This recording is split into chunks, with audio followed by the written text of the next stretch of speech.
राम के यहाँ जाकर के बस गए। नाना गंगाराम को जाकर के जब अपना हाल बताया, नाना गंगाराम पर कोई लड़का नहीं था। जब उन्होंने अपने देवते उमर सिंह का हाल सुना तो बागड़ देश का राजा अपने देवते को ही बना दिया। और राजा नाना गंगाराम ने कह दिया, बेटा राज्य को चलाना, राज्य में सिखाना, कभी किसी को दुखी। समय बीतता गया। जब राजा उमर सिंह बागड़ के राजा हो गए तो कुछ समय के बाद इनकी शादी वाले आई। तो ध्यान देंगे, राजा उमर सिंह का विवाह कहां से कराया नाना गंगाराम ने? राजा उमर का विवाह हुआ, मान सरोवर गई बारात, ब्याह के रानी महल में लाए, उनका था सारंगदे नाम। बाबा जहांगीर की दादी का नाम सारंगदे है और बाबा का नाम उमर सिंह। सारंगदे ने महलों में आकर के एक बेटे को जन्म दिया जिनका नाम जेवर सिंह रखा गया। जेवर सिंह कौन है? बाबा जहांगीर के पिताजी।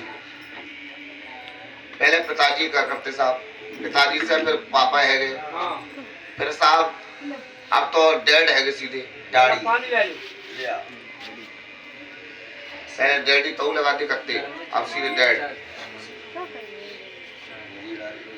आज जब जेवर सिंह महाराज जन्म ले लेते हैं, 12 साल बीत गई। 12 साल के हुए तो राजा उमर सिंह ने अपने लड़का जेवर सिंह को बागड़ देश का राजा बना दिया। कहा, बेटा राज्य को चलाना, राज्य में सिखाना, कभी किसी को दुखी सुनने बड़े भैया। हाँ, अब लेंगे 500 निकाल के लेंगे, बल्ले बल्ले नो काम ना बड़े बड़े। तो राजा जेवर सिंह जब राज्य को चला रहे हैं तो कुछ समय के बाद उनकी शादी वाले। तो जेवर सिंह महाराज का विवाह कहाँ से हुआ? जहांगीर की जनता कहाँ थी? राजा जेवर का विवाह हुआ, सिरसा पाटम गई बारात, ब्याह के रानी महल में लाए, उनका था बाछल दे नाम। पतिव्रता के कर्म लौट गए, बाछल रह गई उमत में बांझ, पतिव्रता ने बाबा गोरख सहले, जासा चले जगत में नाम। माता वाचल ब्याह करके ददरेवा नगर में आई। तो माता वाचल कितनी बहन थी बताओ साहब? 3। या सीता, गीता, संगीता 3 होती हैं। ऐसे ही बाछल, काछल और आछल। तुमने सुनी? देखो, बड़ी बहन बाछल जो थी उनका विवाह हुआ राजा जेवर सिंह के साथ ददरेवा नगर में। छोटी बहन काछल जो थी उनका विवाह हुआ दिल्ली से आगे रोहतक में राजा रूपचंद के साथ। सबसे छोटी बहन जो आछल जो थी उनका विवाह गढ़मुल्तान में हुआ। गढ़मुल्तान कहाँ है? पाकिस्तान में पड़ता है। गढ़मुल्तान में हुआ राजा समुद्र के साथ, जो पठान मुसलमान कहलाते हैं, जो उनसे उत्पत्ति है।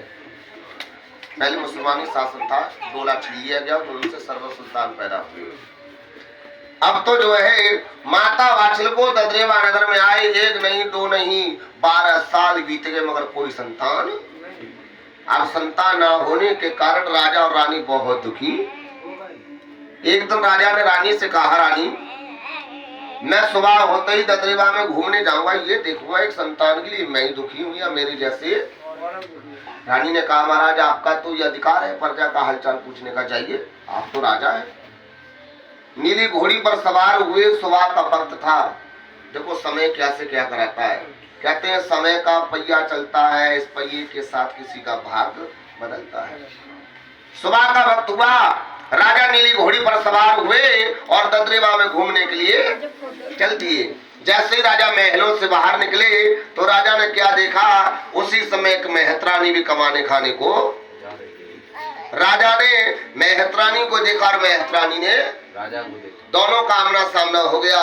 मेहतरानी ने राजा को देख करके अपनी उल्टी डलिया कर दी और मुंह फेर लिया राजा को देख करके। जैसे ही मुंह फेर लिया, राजा पूछने लगे ऐसा क्या हुआ जो आपने मुझे देख करके अपना मुंह। मेहतरानी से जब ये कहा तो राजा से मेहतरानी बोली, महाराज मुझे मारो या छोड़ो, जो सच्चाई है वो मैं बताकर।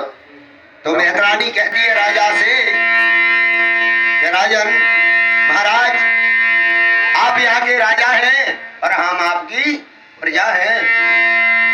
अगर कुछ गलती हो जाए तो हमें क्षमा करना, हम तुम्हें जो बात है सत्य वही बताएंगे। तो मेहतरानी कहती है महाराज